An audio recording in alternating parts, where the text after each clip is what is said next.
Hi everyone, welcome to Medicine YouTube channel. நம்ம இந்த வீடியோவில் வந்து எலாஸ்டின்ஸை பற்றி பார்க்க போகிறோம். எலாஸ்டின்ஸ்னால் என்னென்னா, it is another ECF protein which provides the recoil of the tissue. எலாஸ்டின்ஸ்ன்றது வந்து இது ஒரு ப்ரோட்டீன் டிஷ்யூ. இது எதுக்கு ப்ரொவைட் பண்ணணும்னா, இது ரீகாயிலிங் ஆஃப் டிஷ்யூக்கு வந்து provide that undergo repeated stretching. இது வந்து ரிப்பீட்டட் ஸ்ட்ரெச்சிங்காண்டி யூஸ் ஆகிறது தான் எலாஸ்டின்ஸ். The elastin molecular are tightly associated with the collagen fibers. இந்த elastin molecules வந்து associated with the collagen fibers ஓட tight associated ஆயிருக்கும். Elastin is another ECF protein which provides the recoiling of tissue. இது வந்து tissue recoil வந்து provide பண்ணுறதுக்கு தான் இந்த elastin use. That undergoes repeated stretching. Elastin molecule வந்து tightly associated with collagen fibers. The elastin is a major component are elastin fibers. Elastin major component என்னன்னா elastin fibers தான் major component. They are found in the larger ligaments as well as the walls of the blood vessels, especially the large vessels like aorta. இது எங்க மோஸ்டா வந்து இருக்குன்னா லிகமெண்ட்ஸ்லயும் blood vessels வால்ஸ்லயும் large vessels like aortaலயும் தான் இந்த இதெல்லாம் இருக்கும். 1/3 of the residues are lysine. The proline is present in the large amount. Proline na romba அதிகமான அமௌண்ட்ல இருக்கும். 1/3 வந்து lysine. So also aniline. The hydroxy proline is the most proline present in the large amount, so also known as aniline.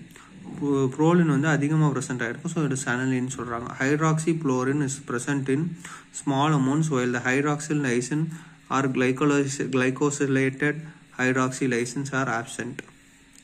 But triple helix structure is also absent. When the elastin matures, the desmosine crosslinks are formed from the 4 lysine residues. இப்போ வந்து elastin, so hydroxy proline is present in small amount while the hydroxy lysines and the glycosylated hydroxy lysines are absent. இப்போ வந்து hydroxy Brolin வந்து கொஞ்சம் அமௌண்ட்டில் present ஆகிருக்கும், ஆனால் hydroxy லைசனும் கிளைகோலேட்டர் hydroxy லைசனும் ஆப்சென்ட்டாக இருக்கும். ட்ரிபிள் ஹெலிக்ஸ் ஸ்ட்ரக்சர் வந்து ஆப்சென்ட்டாக இருக்கும். when the elastin matures and demosines crosslinks are formed, the 4 lysine residues, once the mature elastin is very stable, the turnover rate is very low. இப்போ வந்து mature elastin very ஸ்டேபிளாக இருக்கும்போது turn over rate வந்து ரொம்ப லோவாக இருக்கும். இதுதான் எலாஸ்டினை பற்றி ஒரு இன்ட்ரொடக்ஷன் என்னென்ன இருக்குன்னு.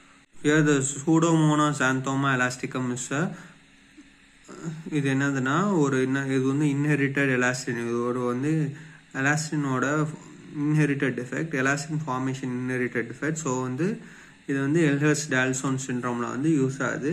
இது வந்து ஒரு இன்ஹெரிட்டட் டிஃபெக்ட். இது கிளினிக்கல் மேனிஃபெஸ்டேஷன் சிமிலர் டு டால்சன் சிண்ட்ரோம். அவ்வளோதான், எல்ஹர்ஸ்-டான்லாஸ்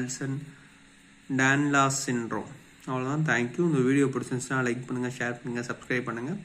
டவுட் இருந்துச்சுன்னா கமெண்ட் பண்ணுங்கள். உங்களுக்கு வேறு ஏதாவது வீடியோனாலும் சஜஸ்ட் பண்ணுங்கள். தேங்க்யூ.